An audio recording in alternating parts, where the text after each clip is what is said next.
नमस्कार दोस्तों, आज हम लेकर आए हैं आपके लिए बहुत ही खास और महत्वपूर्ण खबरें। छत्तीसगढ़ में सुरक्षा बलों और माओवादियों के बीच मुठभेड़ में वांछित माओवादी कमांडर पाका हनुमंतु मारा गया, जिस पर कई राज्यों में हिंसक घटनाओं की साजिश रचने के आरोप थे। बताया जा रहा है कि यह ऑपरेशन खुफिया इनपुट के आधार पर चलाया गया, जिसमें सीआरपीएफ और राज्य पुलिस की संयुक्त टीमें शामिल थीं। हनुमंतु पर भारी इनाम घोषित था और उसकी मौत को सुरक्षा एजेंसियां नक्सल नेटवर्क के लिए बड़ा झटका मान रही हैं। सरकार का दावा है कि अब इस जोन में विकास योजनाएं तेजी से आगे बढ़ सकेंगी। हालांकि मानवाधिकार समूहों ने मुठभेड़ की निष्पक्ष जांच की मांग भी उठाई है। भारत के कॉलेजों और यूनिवर्सिटीज में आर्टिफिशियल इंटेलिजेंस और डेटा साइंस से जुड़े कोर्स की मांग रिकॉर्ड स्तर पर पहुंच गई है।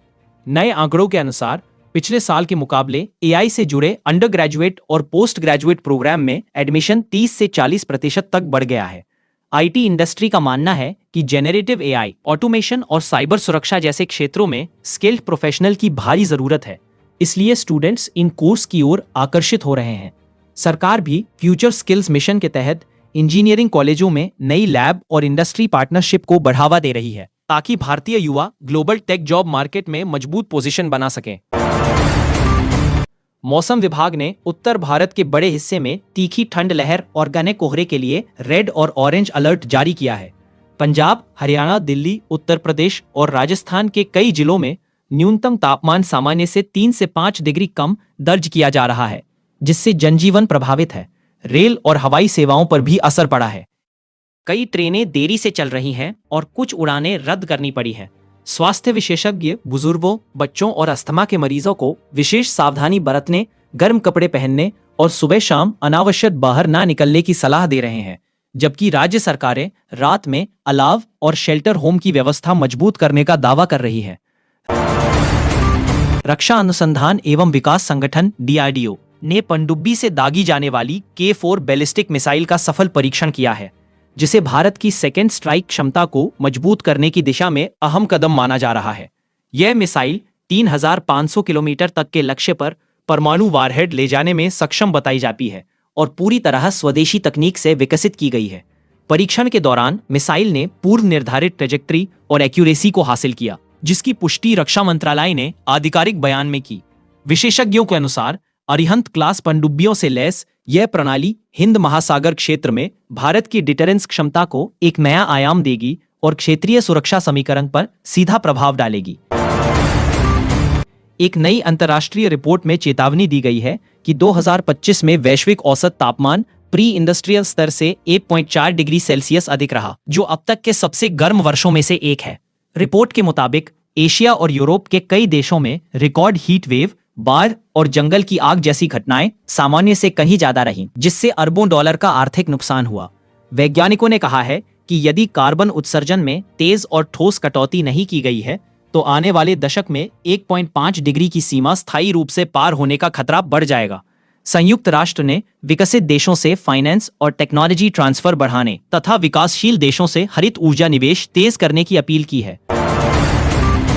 उत्तर कोरिया के शीर्ष नेता किम जोंग उन ने पार्टी बैठक में अगले 5 साल तक मिसाइल और परमाणु कार्यक्रम को जारी रखने का संकेत दिया है।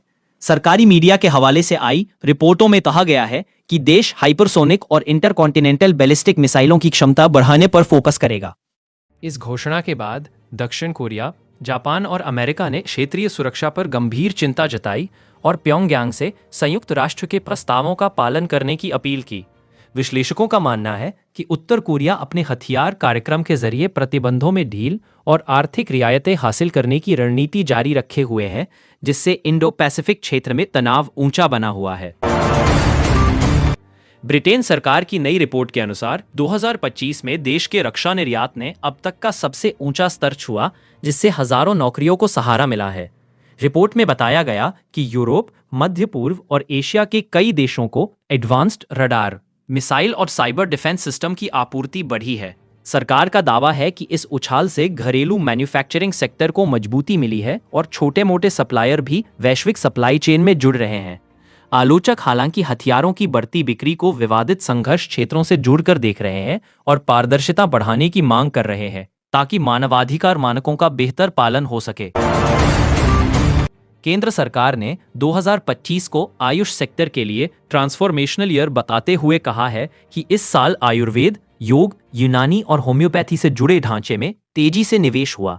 आधिकारिक आंकड़ों के मुताबिक कई नए आयुष संस्थान, रिसर्च सेंटर और अस्पतालों का उद्घाटन हुआ। साथ ही अंतर्राष्ट्रीय स्तर पर आयुर्वेदिक उत्पादों की मांग भी बढ़ी। सरकार का कहना है कि ग्लोबल मार्केट में भारत की हिस्सेदारी बढ़ाने के लिए क्वालिटी स्टैंडर्ड्स और फार्मा रेगुलेशन कड़े किए जा रहे हैं।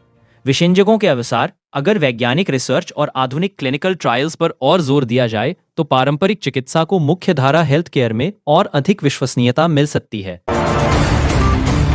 नए क्वार्टर की रिपोर्ट के अनुसार 2025 की आखिरी तिमाही में कई बड़े स्पोर्ट्स बिजनेस डील साइन हुए, जिनमें यूरोप की टॉप फुटबॉल लीग्स, फॉर्मूला 1 और अमेरिकी बेसबॉल लीग के मीडिया राइट्स शामिल हैं। कई स्ट्रीमिंग प्लेटफॉर्म अब लंबी अवधि के लिए लाइव स्पोर्ट्स कंटेंट पर भारी निवेश कर रहे हैं ताकि सब्सक्राइबर बेस बढ़ाया जा सके। विश्लेषकों का कहना है कि स्पोर्ट्स और ओटीटी के इस गठजोड़ से राइट्स फीस पहले से कहीं ज्यादा बढ़ रही है, जिससे छोटे लीग और फैंस दोनों पर असर पड़ सकता है। टिकट और सब्सक्रिप्शन की कीमतें भी बढ़ने की आशंका जताई जा रही है।